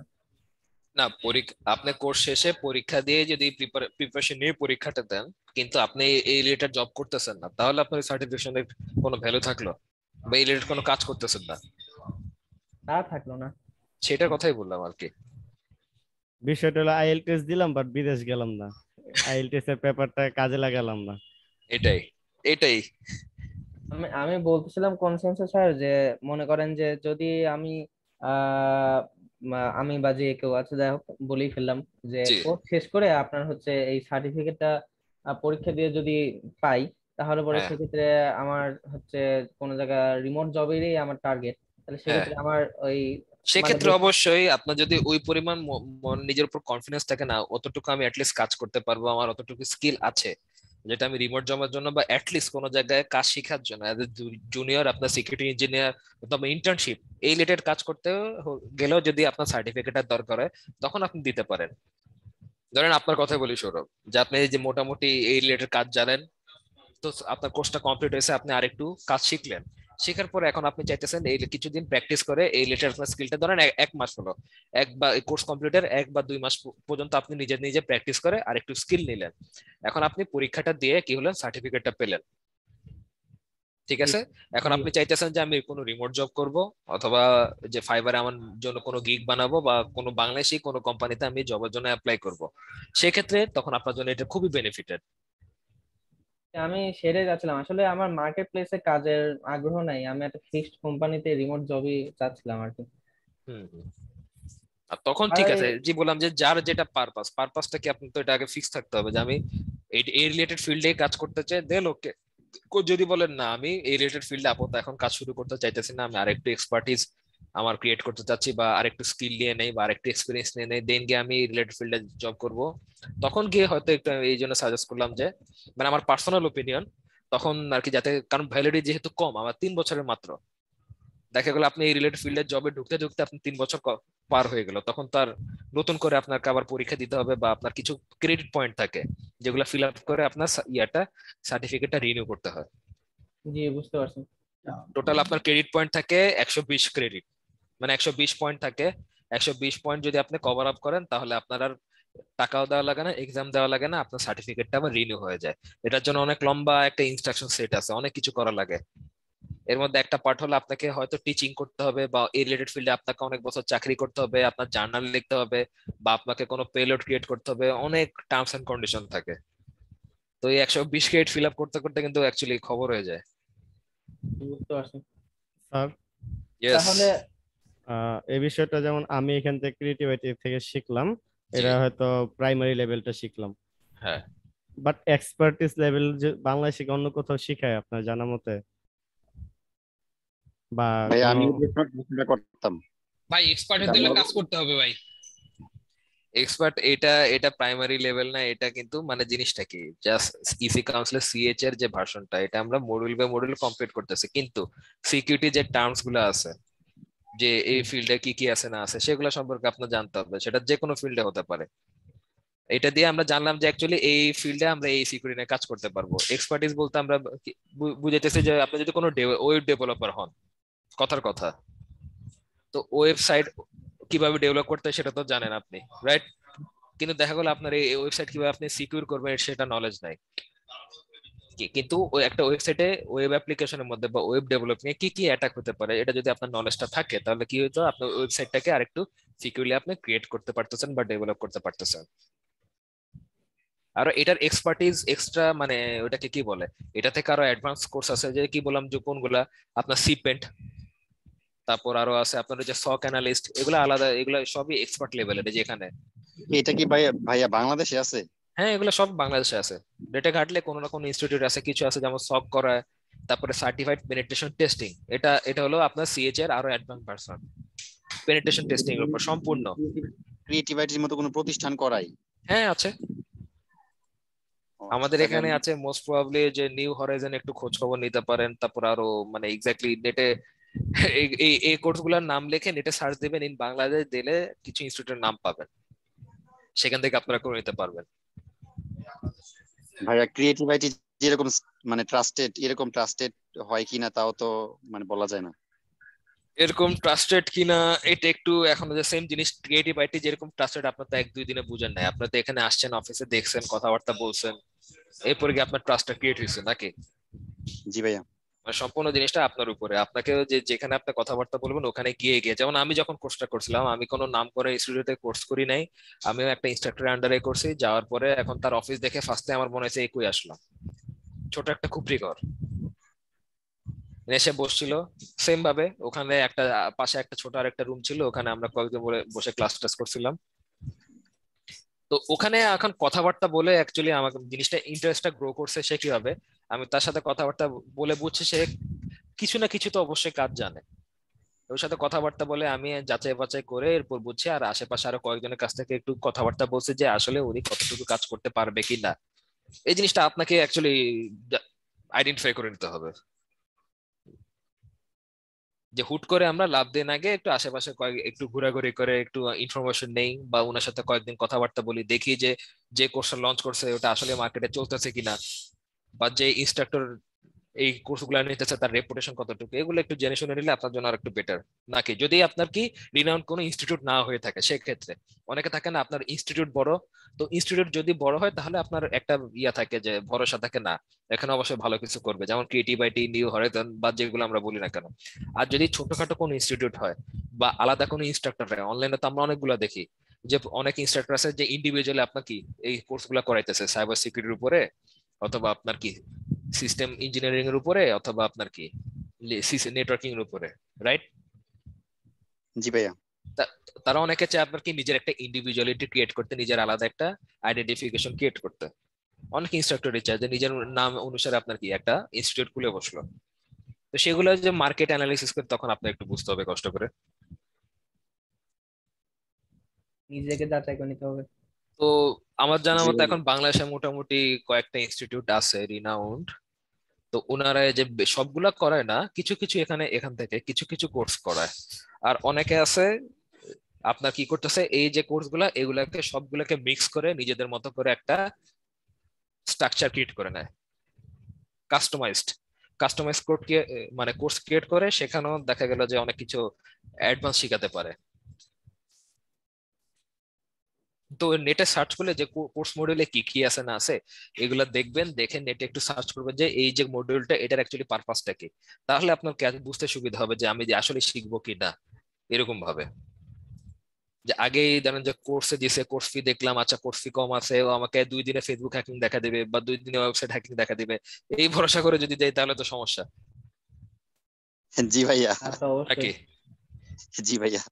কারণ এখানে আমরা খালি অপারেটিং সিস্টেমটা একটু দেখলাম, এরপরে আরো কিছু আছে, একটা মানে একটা ওয়েবসাইট বলি বা সিস্টেম বলি এটার পিছনে কত কিছু কাজ করে, এই নলেজটা তো অ্যাটলিস্ট জানা দরকার। তো এই জায়গায় আমি একটু সাপোর্ট চাবো চিনহেনের। চিনহেন ভাইয়া আমি স্যার। একটা odd প্রশ্ন করি আপনাকে। জি করেন। ভাইয়া আসলে আপনি যেভাবে যতটুক দেখান অতটুক যদি আমরা করি তাহলে কি আমরা মার্কেট প্লেসে কাজ করতে পারবো? ধরেন আমি যতটুক দেখান ততটুকুই করলাম, তার বাইরে ঘাটাঘাটি করলাম না নেটে। তার বাইরে ঘাটাঘাটি করবেন না নেটে? না না, করলাম না, এটা কথার কথা আর কি, করবো তো আচ্ছা, অবশ্যই, কিন্তু কথার কথা করলাম না। এই যে অতটুকু market place প্রত্যেকটারই একটা স্টেজ থাকে থাকে না, যে আমরা ক্লাসে যখন স্কুল কলেজে আমরা ক্লাসে যা শিখি নাকি পরীক্ষা যা দেই তাই কি আমার মানে জব সেক্টর বা ওয়ার্ক লাইফে ওই জিনিসগুলো আসে, নাকি ওটা ওটা থেকে একটু অ্যাডভান্স জিনিস আসে বলেন তো? একটু অ্যাডভান্স জিনিস আছে। হ্যাঁ।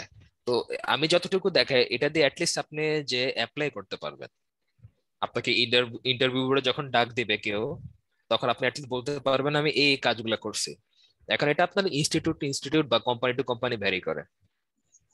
যারা অ্যাটলিস্ট বলবেন আপনি যে কাজটা দেখছেন সুইফটলি দেখছেন স্মুথলি দেখছেন, এটা দিয়ে আপনাকে ওনারা যদি আপনাকে একটু ট্রেন আপ করে, যেটা হয় আমাদের ইন্টার্নশিপের ক্ষেত্রে, যেমন আমাদের ইনস্টিটিউটে কি আপনার ইন্টার্নশিপের অপশন আছে, এখানে যে কেউ অ্যাপ্লাই করতে পারে ইন্টার্নশিপের জন্য, কিন্তু ওইটা যাচাই বাছাই করে নেই আমরা। যারা যা অনলাইনে করতেছেন বা অফলাইনে যারা আছে সব প্রত্যেকে আমরা একটা অপশন দিয়ে রাখি ভার্চুয়াল ইন্টার্নশিপ, যেটা আগামী কালকে আমরা একটা ভার্চুয়াল ইন্টার্নশিপের জন্য ইন্টারভিউ নিব। আমাদের প্রিভিয়াস ব্যাচে যে স্টুডেন্টরা আছে ওখান থেকে আমরা যে কয়েকজনকে আপনার কি করছি মানে শর্টলিস্ট করছি করে ওদের ইন্টারভিউ নেবো, ওখান থেকে কয়েকজনকে চুজ করব। তো ওদেরকে আমরা বিভিন্ন যে ধরেই তো মার্কেট প্লেস সম্পর্কে তো আপনাদের আইডিয়া নেই কারো, কোর্স করার পর দেখা গেল যে শিখলেন পড়লেন কিন্তু মার্কেট প্লেস সম্পর্কে তো আইডিয়া নেই, এমন অনেকে আমরা আছি নাকি। জি ভাই আমার আছে। নিজের নেই। হ্যাঁ, আমার নিজেরও ছিল না, এখন কি করব বলেন। তো তো জিনিসটা সম্পর্কে অ্যাটলিস্ট মার্কেটিং বা প্রোডাকশন লেভেলে কি কি কাজ হতে পারে না পারে আমরা এখান থেকে আপনাদের হয়তো কোনো টাস্ক দিব বা বিভিন্ন প্রজেক্ট দিব, এগুলো আপনারা প্র্যাকটিস করবেন করে, যে আলটিমেটলি যে জিনিসটা থাকে আমাদের যে অফেন্সিভ সিকিউরিটি বলেন সিএইচ ইথিক্যাল হ্যাকারদের কাজটা কি, রিপোর্ট জেনারেট করা, যে আপনার সিস্টেমটা সিকিউর কিনা বিভিন্ন টেস্টিং এর থ্রুতে আমরা ওই যে রিপোর্টটা জেনারেট করে ওদেরকে সাবমিট করি। ভিএপিটির কাজ যেটাকে বলি যে vulnerability assessment and penetration testing, এই রিপোর্টটা একটা রিপোর্ট আমরা সেম জিনিস যে বলতে পারেন যে আমরা ওয়ান কাইন্ড অফ আপনার কি ডাক্তার নাকি। জি ভাইয়া। ডাক্তার বলেন ইন্সপেক্টর বলেন, কারণ দুই জিনিস আমরা ইন্সপেক্ট করতেছি, ইন্সপেক্ট করে কি একটা রিপোর্ট জেনারেট করতেছি যেটা দিয়ে যে আমাকে হায়ার করবে তাকে আমি বুঝালাম যে তোমার সিস্টেম বা তোমার ওয়েবসাইটে এই প্রবলেম গুলো আছে আইডেন্টিফাই করে দিলাম। তো তোমার যে ডেভেলপার আছে বা তোমার যে ইঞ্জিনিয়ার আছে তাকে বলো এগুলা সলভ করতে, নাহলে তুমি তোমার এই প্রবলেম গুলো বা এই কনসিকুয়েন্স গুলো তুমি ফেস করতে পারো। তো সেই অনুসারে কি করবে ওই কোম্পানি বা অর্গানাইজেশন আপনার স্টেপ নিবে। আমরা আসলে স্যার হাসপাতালের মেশিনের অপারেটর স্যার, টেস্ট করে রিপোর্টটা দিয়ে দিব, তারপর সে হচ্ছে কোথায় যায় চিকিৎসা করবে তার ব্যাপার। মানে সিম্পলিফাই করে যদি আমি বলি তাহলে এটা হইতে পারে। আর এখান থেকেও যারা একটু অ্যাডভান্স, যার না আমরা অনেকে অনেক কিছু করতে চাই, যেমন এটা থেকে আপনার অনেকে থাকে হসপিটাল থেকে অনেকে আলাদা করে নিজের চেম্বার ক্রিয়েট করে না, আমি হসপিটালের জন্য আলাদা করে নিজের চেম্বার বানালাম। আচ্ছা না, অনেক ডাক্তার এটার অপশন আছে, তখন নিজের চেম্বার কারা করে, যারা আপনার একটা সার্টেন টাইম পরে এক্সপার্ট হয়ে যায়। তারা একটা সিকিউরিটি ফার্ম খুলে বসে। হ্যাঁ, হয় সিকিউরিটি ফার্ম খুলে বসে অথবা মার্কেটে তার ওই পরিমাণ আপনার নাম টাম হয়ে যায় কোম্পানিতে কাজ করতে করতে, যে না ভরসা রাখা যায় যে এই ইঞ্জিনিয়ারকে দিলে আমার কাজটা উদ্ধার হবে। যদি সে ইঞ্জিনিয়ার যে কোনো আপনার তখন গিয়ে আপনার ফ্রিল্যান্সিং এ গেলে আপনার একটা ট্রাস্ট ওর দিয়ে একটা মার্কেট ক্রিয়েট হয় আপনার। এটা একটা গেল। আপনারা যে ফাইবারে একটু ঘাইটেন যে সিকিউরিটি অ্যানালিস্ট বা সিকিউরিটি ইঞ্জিনিয়ার প্রত্যেকের এক একজনের এক্সপিরিয়েন্স দেখবেন, তাহলে আপনাদের আইডিয়া হবে আসলে কতদিন এক একজন কাজ করেছে। সিস্টেম ইঞ্জিনিয়ার বলেন বা আপনার সিকিউরিটি ইঞ্জিনিয়ার বা সিকিউরিটি অ্যানালিস্ট, সিকিউরিটি স্পেশালিস্ট, এগুলো সার্চ করলে দেখবেন যে উনাদের এক একজনের এক্সপিরিয়েন্স লেভেল কতটুকু। এরপরে তারা কখন এসে আপনার কি এসব ফ্রিল্যান্সিং এ এসে জয়েন করতেছে। এর মানে এই না যে আপনারা এখনই পারবেন, অবশ্যই পারবেন, কিন্তু আপনার স্কিল কতটুকু আপনি যখন স্টাডি করবেন তখনই বুঝবেন না এই জিনিসটা ক্যাচ করতে বা এটা নিয়ে কাজ করতে আমার কতটুকু সময় লাগতে পারে। নাকি মাসুদ সাহেব? জি ভাইয়া। মাসুদ আপনি কি কি কি করতেছেন এখন বলছিলেন যেন? না এখন তো না, ক্লাস করতেছি। না না এখন না, মানে আপনি পড়াশোনা না জব, ওইটার কথা জিজ্ঞেস করলাম। ও না ভাই, একটা জব করতাম, জবটা আসলে এখন করি না। আচ্ছা এখন বেতন বলতে গেলে। আচ্ছা, আপনি থাকেন কোথায়? ভাইয়া নরসিংদী রায়পুরা। নরসিংদী রায়পুরা জব জি ভাইয়া। করতেন। আপনার পড়াশোনা কি নিয়েছিল? ভাইয়া আমার পড়াশোনা, আমি এখন এইচএসসি পাশ করার পরে একটা বেসরকারি বিশ্ববিদ্যালয়ে অনার্স 3rd ইয়ার পর্যন্ত পড়ছিলাম, ইংলিশ মানে literature and the language and literature. তারপর একটু প্রবলেম হয়েছিল, 3 বছর আমি পুরো কোর্সটা কমপ্লিট করি নাই। জি তো বাইরে যাওয়া ট্রাই করছিলাম একটু পারিবারিক সমস্যার কারণে, তো ওইটাও হয় নাই। তারপর আমি একটা ওই আমাদের রায়পুরা পৌরসভাতে একটা জব নিয়েছিলাম। রায়পুরা পৌরসভাতে জন্ম ও মৃত্যু নিবন্ধন অধিদপ্তর একটা জব করতাম, প্রায় 3 বছর 3.5 বছর করতাম। তো সেটা এখন ছেড়ে দিছি আচ্ছা, এই আর কি। না সমস্যা নেই। আশা করি আপনার যেহেতু অলরেডি আপনার কথাবার্তা বা যেদিক দিয়ে আপনার ইন্টারেস্ট আছে অ্যাকচুয়ালি এই লাইনে, তো এই লাইনে অ্যাকচুয়ালি মানে যাদের ইন্টারেস্ট তারাই অ্যাকচুয়ালি মানে প্রোগ্রেস করতে পারে। জি ভাই, দোয়া করবেন আমার জন্য। ইনশাল্লাহ। তো আপনাকে সাজেস্ট করবো যে এই রিলেটেড ফিল্ডে মনে করেন যে কিছু যে পড়াশোনা গুলো দরকার, যে ধরেন যে অ্যাকচুয়ালি ইন্টারনেট স্ট্রাকচারটা কি, নেটওয়ার্কটা কি, ওয়েব টেকনোলজি কি, কিভাবে কাজ করে, এগুলো নিয়ে আপনার স্টাডি যত বেশি করবেন তত আপনার কনসেপ্টটা ক্লিয়ার হবে, তত বেশি আপনি সিকিউরিটির ডেপথে ঢুকতে পারবেন। জি ভাই আমি স্যার জি স্যার। স্যার এইসব সেক্টরে সার্টিফিকেট আর স্কেল এই দুইটা কিরকম ভ্যালু রাখে আলাদা আলাদা মানে পজিশন থেকে? সার্টিফিকেট আর স্কেল? স্কিল? জি স্যার। স্কিল না স্কেল? মানে স্কিলের কথাই তো বলতেছেন নাকি, মানে সার্টিফিকেট আর জি স্কিল? স্যার, স্কিলের কথা। আচ্ছা, জি স্যার। স্কিল স্যার হলো আমার কথা কি সেক্ষেত্রে কেটে কেটে আসতেছে? না এখন ক্লিয়ার। জি স্যার। স্কিলটা হলো অবশ্যই আপনার যত বেশি স্কিল, যে কি বলি আমরা, যে যত বেশি স্কিল্ড তার সার্টিফিকেটের দরকার হয় না নাকি, কিন্তু একটা সার্টেন টাইম পর্যন্ত আপনাকে স্কিল ব্যাকআপ দিবে না, কভার আপ করবে না। কেন? একজন আপনার কি মানে এসএসসি পাসের কথা বলি, বা একজন আপনার 5 পাস, যে ক্লাস 5 এর পর আর পড়াশোনা কন্টিনিউ করে নাই, কথার কথা ধরে রাখেন, বা আপনি এটাকে কি বলি আরেকটা, ওই যে ডাক্তারদের অনেক কোর্স থাকে, রাইট? নার্সিং কোর্স, তারপর কি এমবিবিএস, তারপর কি থাকে এফসিপিএস, এগুলো কি এক একটা ডিগ্রি থাকে জি স্যার। নাকি? এখন জি স্যার। অনেকে আছে, অনেক নার্স আছে কিন্তু আপনার ডাক্তারের নার্সিং এর মধ্যে পুরুষ মহিলা দুজনে কিন্তু নার্সিং এর জন্য ইন্ডিভিজুয়াল কোর্স আছে। তারা যতই ভালো আপনার কি ডাক্তার থেকে এক্সপিরিয়েন্স হোক না কেন, যারা এমবিবিএস করা তাদের আপনার কি ওটাকে কি বলে রেপুটেশনটা বা সম্মাননাটা বেশি, নাকি যারা অনলি নার্সিং করেও যত এক্সপিরিয়েন্স হোক না কেন তাদের? জি না স্যার, যারা এমবিবিএস তাদের। তাদের কেন? কারণ জিনিসটা কি, উনাকে ওই ডিগ্রিটা দিয়ে উনাকে ওভাবে ভেরিফাই করা হইতেছে। এখন একজন নার্স ধরেন যে যত স্কিল্ড হোক না কেন, একজন এমবিবিএস ডাক্তারের সাথে তাকে মানে আলাদা মানুষটা কিন্তু ওভাবে ইয়া করবে না, মানে world wide, not only Bangladesh, world wide জিনিসটা কি ওভাবে আপনার ভেরিফাই করবে না বা একসেপ্ট করতে চাবে না নাকি। কিন্তু স্কিল দিয়ে কিন্তু দেখা গেল না, কিন্তু আপনার যদি স্কিল ভালো থাকে আপনি অনেক ডাক্তার থেকেও কিন্তু ভালো অপারেশন করতে পারে, অনেক নার্সিং। আমরা দেখছি না বিভিন্ন নিউজের মধ্যে কি থাকে, যে অ্যাসিস্ট্যান্ট ডাক্তারের অ্যাসিস্ট্যান্ট, ডাক্তার গায়েব, ডাক্তার আপনার হয়তো ছুটিতে আছে বা কোনো জায়গায় চলে গেছে, ডাক্তারের অ্যাসিস্ট্যান্ট বসে বসে কি অপারেশন করতেছে, হয় না? নিউজে তো দেখি, যদিও জিনিসটা সম্পূর্ণ আনইথিক্যাল, কিন্তু সেইভাবে তাতে ওই ডিগ্রি নাই, কিন্তু সে কিভাবে অপারেশন করতে পারতেছে। আবার অনেক সময় ম্যাক্সিমাম সময় দেখা যায় কি সাকসেসফুল অপারেশন হচ্ছে নাকি, কি কারণে? হ্যাঁ, কি কারণে? কারণ সে কাজ করতে করতে শিখতে শিখতে দেখে দেখে ওই পরিমাণ স্কিল সে অ্যাকোয়ার করে ফেলছে, এই কারণে। তেমনি যেটা হয়ে যায় যে আমরা যে জিনিসটা ফেস করছি যে এখানে আমরা অনেকে আছি ডিপ্লোমা থেকে, রাইট? যে ইঞ্জিনিয়ারিং ব্যাকগ্রাউন্ডের জি ডিপ্লোমা স্যার। যারা, অনেক অনেক অনেক অর্গানাইজেশনে দেখছি আমরা নিজেরা যখন স্টার্টিং দিকে জব করতাম, যে ডিপ্লোমা স্টুডেন্টরা যারা আমরা বিএসসি ইঞ্জিনিয়ার ছিলাম তাদের থেকে ভালো কাজ করে। কেন? কারণ তারা ডিপ্লোমা করে তারা এই রিলেটেড প্র্যাকটিক্যাল কাজ শিখছে, প্লাস এই রিলেটেড কাজে অনেকদিন ধরে তো কাজ করছে। আমরা যারা বিএসসি করে আসছি, কিন্তু আমাদের এই জিনিসের আমাদের থিওরিটিক্যাল নলেজ ভালো, কিন্তু আমার কি প্র্যাকটিক্যাল নলেজটা একটু কম। কিন্তু আলটিমেটলি কোম্পানি কিন্তু কাদেরকে আপনার হায়ার র্যাঙ্কে বা হাই পোস্টের জন্য সুযোগ সুবিধা করে দিতেছে? যারা বিএসসি ইঞ্জিনিয়ার তাদেরকে। মানে এই এই ল্যাকিংসটা মনে করেন যে এই ডিসক্রিমিনেশনটা একটু ফেস করতে হয়।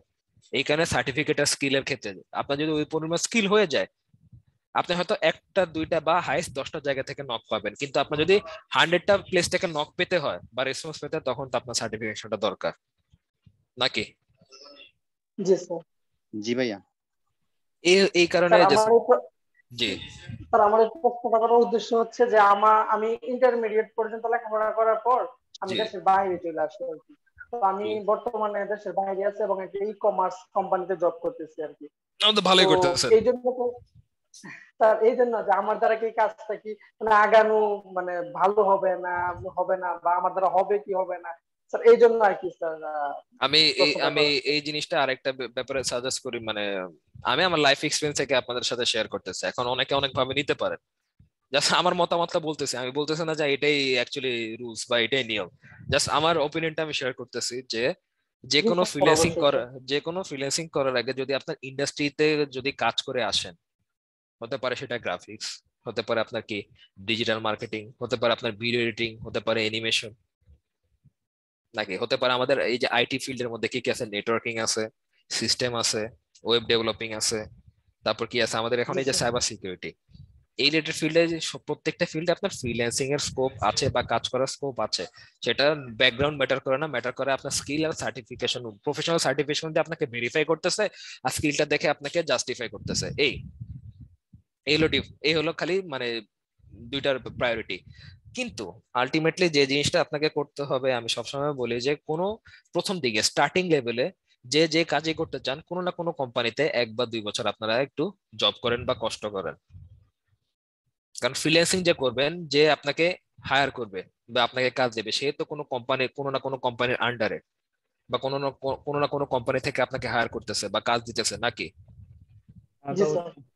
একজন প্রফেশনাল লেভেলে বা কর্পোরেট লেভেলে কিভাবে আপনার ডিলিংটা করতে হয়, কনভারসেশন কিরকম থাকে, এটা সম্পূর্ণ কিন্তু আমরা রেগুলার ডে টু ডে লাইফে কথাবার্তা বলি বা কনভারসেশন করি, সেটা থেকে সম্পূর্ণ আলাদা। অবশ্যই। তো কিভাবে আপনি ওনার সাথে ডিলিং করবেন না করবেন, যদি আপনি নিজে পার্সোনালি কোনো কোম্পানিতে বা কোনো অর্গানাইজেশনে কাজ না করেন, তাহলে কি করতে পারবেন?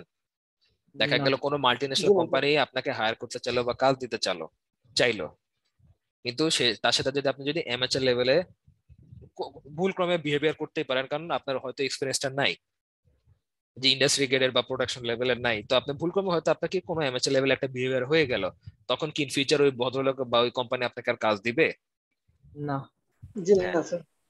তো এই জিনিসটা আর কি অ্যাকচুয়ালি ম্যাক্সিমাম সময় অনেক ফ্রিল্যান্সারই আপনার অবজেকশন জানায় যে না আমি কোম্পানিতে কেন কাজ করব, বা অনেকে বলে না আমি কোনো জায়গায় শিকল বাঁধা পড়া থাকতে চাই না। অবশ্যই সবকিছুরই জাস্টিফিকেশন রয়েছে, কিন্তু আমার ওপিনিয়ন হলো যে প্রথম দিকে যদি আমরা নিজেরা একটু পার্সোনালি কোনো কারো আন্ডারে, কারো গাইডলাইনের আন্ডারে বা কোনো কোম্পানিতে একটা কাজ করে শিখে নেই, তাহলে আমি বুঝতে পারবো যে না কোন ফিল্ড অ্যাকচুয়ালি আমার জন্য ভালো, কোন রিলেটেড কাজ আমার করলে এক্সপার্টিস আমার আরো ক্লিয়ার হবে, আমার আরো স্কিলটা আরো ডেভেলপ হবে।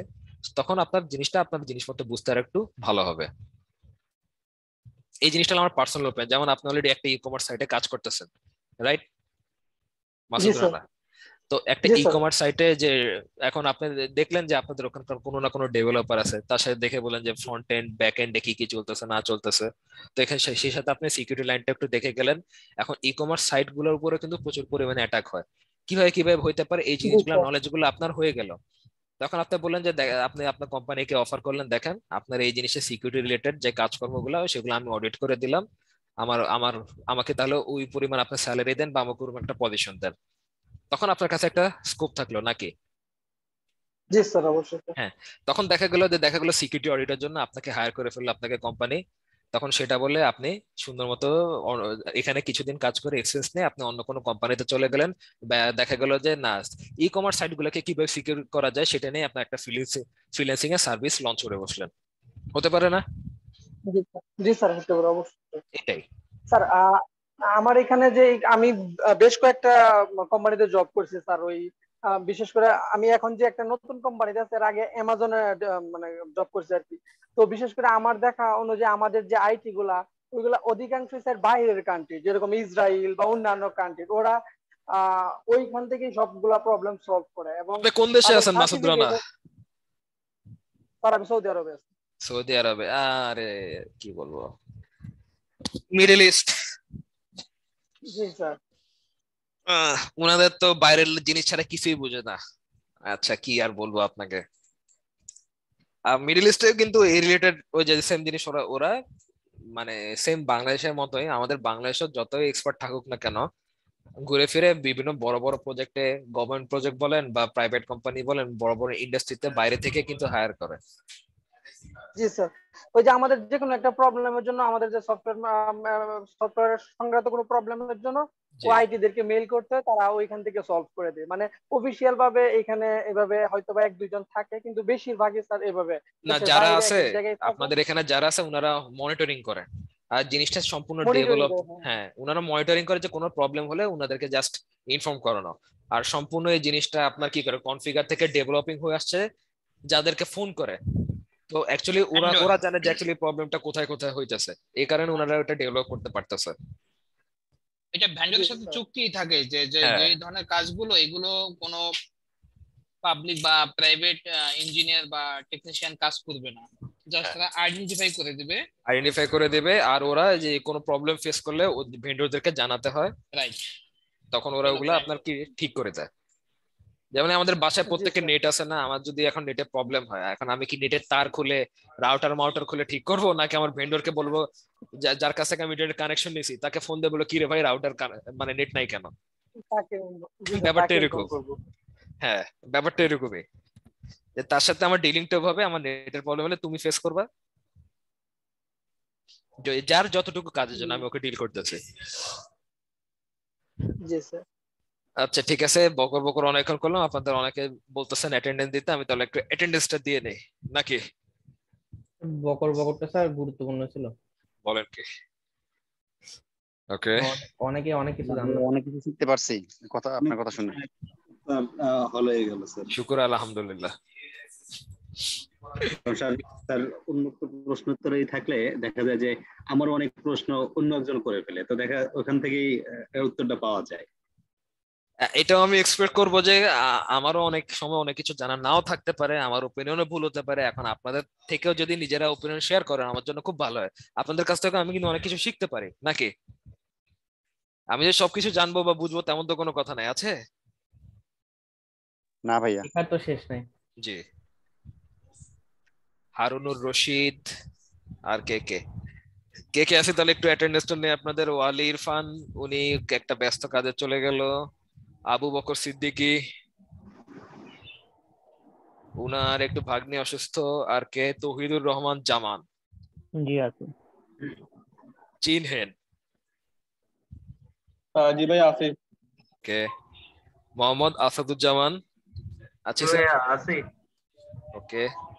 সৌরভ কুমার? জি স্যার আছে। আরবি রানা? জি স্যার আছে স্যার। জি। হারুনুর রশিদ? আছি। মাহিদুর রহমান? জি স্যার আছে। ইফসার রহমান? চ্যাটে লিখছিল যে উনি প্রেজেন্ট।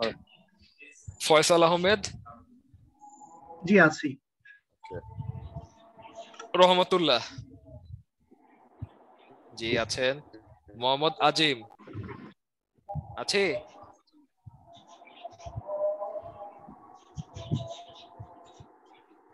মোহাম্মদ আজিম নেই। সুমাইয়া আক্তার?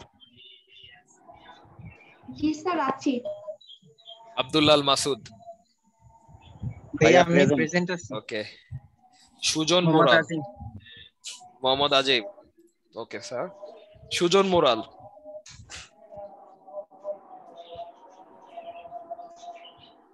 সুজন মোরাল আছে? নেই। ওকে। সোহাগ হোসেন। সোহাগ হোসেন আছি। তারপর মোহাম্মদ মাইনুদ্দিন। মাইনুদ্দিনও বললো আছে। রিয়াজুল ইসলাম। আছি ভাইয়া। আব্দুর রহিম রাহাত।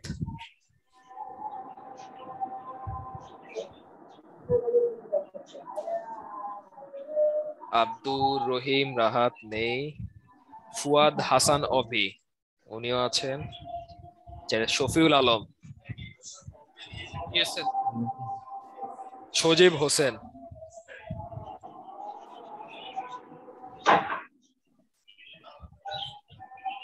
সজীব হোসেন।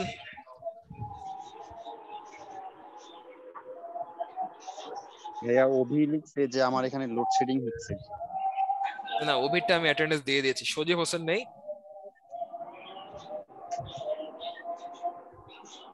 নেই। ওকে। সজীব হোসেন আমাদের ওই ভাই না, যে যিনি ওই যে লোডশেডিং ছিল, বৃষ্টির মধ্যে পরে ক্লাস করছিল। স্যার ওই যে ছাতা হাতে নিয়ে বাইরে ছাতা বসে হাতে ক্লাস নিয়ে। করছিল। না, ওনার ডেডিকেশনটা অনেক ভালো লাগছে, সিরিয়াসলি। স্যার আসলে তবে আজকে ওনার গলা পাওয়া যায়নি মনে হয়, মনে পড়ে না। না, ওনার ইন্টারেস্ট অনেক। জি, ওনার ইন্টারেস্ট আছে অনেক। এই জিনিসটাই হলো যে ইন্টারেস্ট, আর আপনি যত বেশি এই লাইনে নাড়াচাড়া করবেন তত বেশি আপনার দেখা গেল যে লুপ হোল গুলা বের করতে পারবেন, ইনফরমেশন জানতে পারবেন। যে সিকিউরিটির মেইন জিনিসটা হলো আপনার ইনফরমেশন, সেটা যেখান থেকে হোক না কেন। তারপর মোস্তফা মোসাদ্দেক সুমন। জি ভাই আছি। ওকে। এমডি মাসুদ।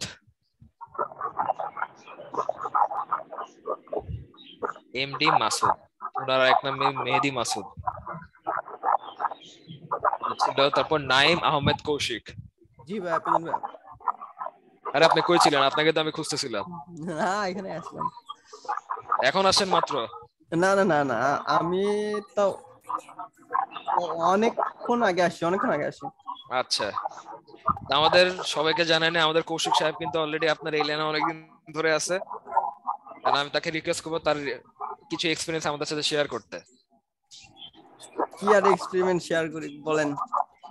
আসি হালকা পাতলা কাজ টাজ করি, পেলোড টেলোড, তারপর ভাইরাস টাইরাস এসে হাবিজাবি ভাইরাস ক্রিয়েট করতেছেন আপনি? বাপ রে বাপ, বট ক্রিয়েট করতেছেন ভাইয়া। অনেক নয়েজ হইতেছে। এখন আছে? না, নাই। ওকে। হ্যাঁ কৌশিক, আপনার এক্সপেরিয়েন্স শেয়ার করেন যে আমাদের অনেকেরই কোশ্চেন আছে যে এই লাইনে আমরা কিভাবে ক্যারিয়ার করতে পারবো, স্টার্টিং থেকে কিভাবে কি করা যায়। আমি নিজেই ক্যারিয়ার নিয়ে কনফিউজ। এইটা তো সমস্যা। কেন ক্যারিয়ার নিয়ে কনফিউজ থাকবেন? না মানে মানে মানে আমার তো কোনো মানে ভাইটাই নাই যে আমাকে রাস্তাটা বলবে যেখানে এই দিক দিয়ে গেলে মানে একটু চকচকা ফকফকা ক্যারিয়ার হবে, বা এই দিক দিয়ে গেলে ওই দিক। মানে কাজ টাজ পারি, আমি মোটামুটি কাজ টাজ পারি। আচ্ছা, আপনি আমার মতো পথে পথে বসছেন তাহলে। হ্যাঁ, রাস্তা দেখে দেওয়ার কেউ নাই। আপনি অলরেডি যেহেতু এটা নিয়ে পড়ছেন, আপনি আর একটু যে নেটওয়ার্কিং এ আপনার কনসেপ্ট নলেজ কেমন কৌশিক? নেটওয়ার্কিং এ তেমন আমি এখনো টেস্ট করিনি ওইটা। নেটওয়ার্কিং নিয়ে মানে নেটওয়ার্কিংটা আপনি যেহেতু অলরেডি এটা পড়াশোনা করছেন, নেটওয়ার্কিং কনসেপ্টটা ক্লিয়ার থাকা কিন্তু খুবই দরকার, অ্যাট লিস্ট এই রিলেটেড ফিল্ডে, নাকি? দেখতে হবে। অবশ্যই দেখবেন। এইটা একটু কষ্ট করে দেখেন, যেহেতু আপনি অলরেডি যে পেলোড ক্রিয়েট করতেছেন, তারপর ভাইরাস টাইরাস ক্রিয়েট করতেছেন, এগুলো তো টুল বেসড। আর প্রোগ্রামিং এ আপনার কতটুকু নলেজ আছে? প্রোগ্রামিং এ আমার, আমি আপনাকে ইন্টারভিউ নিতেছি না, আমি জাস্ট মানে শেয়ার করতেছি আপনার সাথে, যাতে বাকিরা যে আমাদের প্রোগ্রামিং এ আমার একটা গাইডলাইন পায়, যাতে বাকিরা পিএইচপি কমপ্লিট, পাইথন কমপ্লিট, তারপরে বাহ এপিআই কি কমপ্লিট করছি। আর বর্তমানে দেখি সামনে মেশিন লার্নিংটা শিখবো। মেশিন লার্নিংটা শিখবেন না? অবশ্যই, খুবই দরকারি মেশিন লার্নিং। কোথা থেকে শিখছেন ভাইয়া? কোথা থেকে শিখছেন? আরে না, আমি যখন পড়তাম ক্লাস 2 তে তখনই জ্ঞান পাইছিলাম। নেট টেট পিসি ল্যাপটপ তখনই পাইছিলাম, যখন পড়তাম ক্লাস 2 তে পড়তাম তখন থেকে। হ্যাঁ হ্যাঁ, উনি নিজে নিজে শিখছে। সেম জিনিস বলো, কারো কাছে গাইডলাইন পায়, ওই ইন্টারেস্ট হইছে, উনি শিখে গেছে। বাকি কৌশিক? হ্যাঁ আমাদের বাবা মা গুলা যদি এগুলা একটু আগে থেকে বুঝতো, ছোটবেলা থেকে একটু মানে কম্পিউটার কিনে দিয়ে আগে থেকে স্কিল ডেভেলপ। এই যে মনে করেন যে আমার এত ফ্রাস্ট্রেটেড লাগে বুঝছেন স্যার, জি। সারা দিন প্রাইভেটে পড়ায়, সারা দিন কোচিং এ পড়ায়, কি লাভ হয়? আলটিমেটলি আমরা যে স্কুল কলেজে যা শিখছি, এখন তো কম বেশি সবাই আমরা জব ফিল্ডে আছি বা এন্ট্রি করতে যাচ্ছি, মানে কাজে কতটুকু অবশ্যই কাজে লাগে। এমন না যে আপনি একটা রুটিনের মধ্যে আপনি কাজ শিখতেছেন করতেছেন, একটা রুটিনের মধ্যে আপনার বেসিক মোটামুটি কিছু লাগতেছে, কিন্তু জব ফিল্ডে সম্পূর্ণ আলাদা। নট ইভেন স্কুল কলেজ, আপনি অনেক দেখা যাবে ভার্সিটিতে যা যা পড়বেন বা শিখবেন সেগুলো অনেক সময় কিন্তু আপনার জব ফিল্ডে ওভাবে লাগতেছে না। পুরাই থার্ড ক্লাস একটা শিক্ষা ব্যবস্থা স্যার আমাদের দেশে। ভাই আমি শেয়ার করতে পারি? এটা কি এডুকেশন সিস্টেমের উপরে কি দোষটা যাবে? এখন এডুকেশন সিস্টেম উপর কিভাবে দোষ দিব বলেন? এটা তো নট অনলি আপনার মানে বাংলাদেশ না, আমি মনে করতাম যে আমাদের দেশে বা আমাদের সাবকন্টিনেন্টে মনে হয় প্রবলেম, কিন্তু এই জিনিসটা প্রবলেমটা কিন্তু কিন্তু পুরো ওয়ার্ল্ড ওয়াইডেও কিন্তু সেম থাকে। এখন কি কারণে কিন্তু বাংলাদেশের সমস্যাটা বেশি, একটু বেশি? আচ্ছা, এখন আমরা সব দিক দিয়ে একটু আপনার বেশি থাকি, এটা হলো একটা কথা। আমি কি শেয়ার করি? আচ্ছা, আমি যখন হচ্ছে বিশেষের জন্য পড়াশোনা করি, তো আমি দেখলাম কমার্স ব্যাকগ্রাউন্ড, আমার কমার্স ব্যাকগ্রাউন্ডে আমি সারা বছর ধরে ইন্টার পড়লাম, তারপর অনার্স কমপ্লিট করলাম, মাস্টার কমপ্লিট করলাম, করার পরে যে যখন আমি পড়তে যাচ্ছি ওই জগতে কমার্স রিলেটেড একটা কোশ্চেনও নাই।